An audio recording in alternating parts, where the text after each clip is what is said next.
So let's move on to the last team here in the AFC North, the Pittsburgh Steelers. This was a tale of two seasons for them. Let's just be flat and honest. They started out the season 11-0, finished the season 1-4 with a first round loss to the Cleveland Browns at home. So the Pittsburgh Steelers have an aging quarterback that is coming off I believe it was Tommy John surgery is what he had right last year or two years ago, I should say, but it was some type of elbow surgery that he had. I can't remember, but they basically needed to nail this draft to be relevant. I think here in the AFC North. Wyatt, who was their best draft pick? Look no further than Najee Harris, a guy who's going to be a big impact day one. A guy who is going to mesh with Benny Snell, I feel like, very well. You're going to see Najee Harris come in and run the ball a couple of times, and he's going to catch a couple of passes. Then Benny Snell is going to come in and cram it right down your throat and gain a bunch of yardage. This dual running attack is going to be great. It's going to be much better than what James Conner could do last year, considering that he did absolutely nothing. I am so miserably upset that I actually traded for him in fantasy, which was a horrible, horrible mistake. But I will be going after Najee Harris in fantasy because he's a pass-catching running back. He's got great route running. You can literally put him in the slot, and he will succeed as a slot wide receiver. He can run the ball. I mean, we've all seen the hurdle against Notre Dame. The guy's a freak athlete. He does things that other people can't.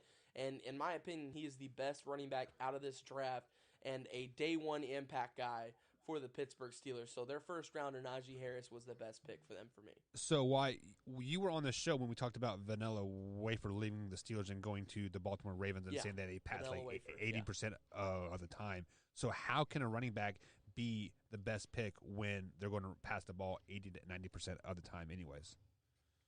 I think they're going to kind of try and level it out this year, actually, a little more.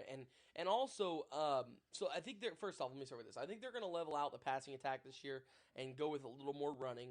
But also, I think that the passing attack, the strong passing attack that the Pittsburgh Steelers have, benefits Najee Harris because he's a pass-catching running back.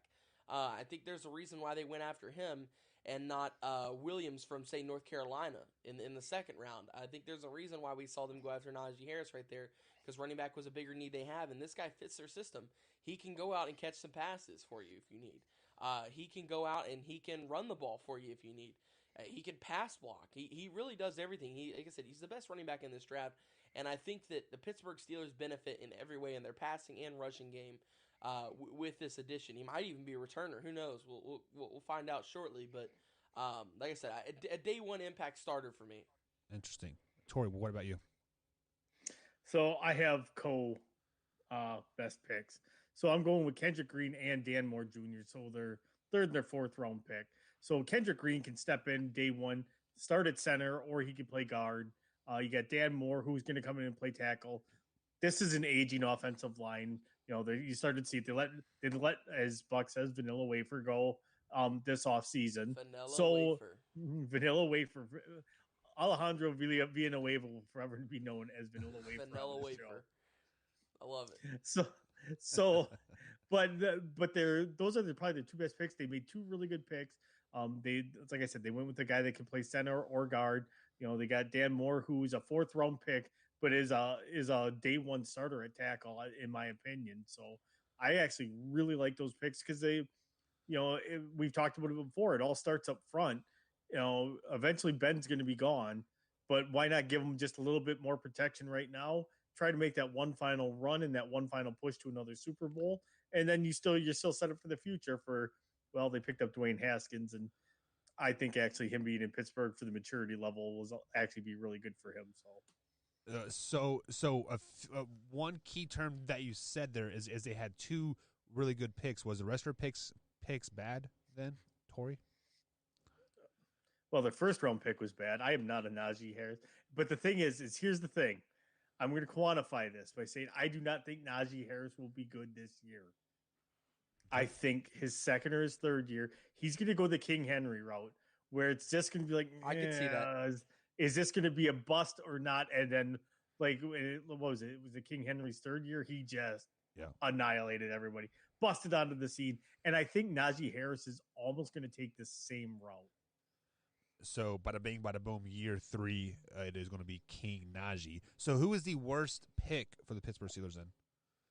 Najee Harris right now. Najee Harris. Just because this year I don't think he's going to be as great as everybody thinks he will be this year, because they are rebuilding that offensive line. And so that I have a feeling that plays a lot into it. All right, so let's kick it over to Wyatt. Wyatt, who is their worst draft pick in the 2021 draft? Yeah, I think Pat Freiermuth. First off, there's no need for a tight end for this team. You've already got Vance McDonald sitting behind Eric Ebron there. You've got a decent little tight end crew. And to add Freiermuth, who's not even a pass catcher, he's a blocking tight end. I didn't really see the point in that. If you're going to add depth for tight end, you go with pass catchers. And, I mean, I think Freiermuth's going to be a decent tight end. He's a guy that's going to be like a Mercedes Lewis that the Packers have, where you just kind of throw him in on run plays, and he blocks very well. But he can also catch a couple of passes. But I didn't really understand the pick. I didn't think tight end was their biggest need.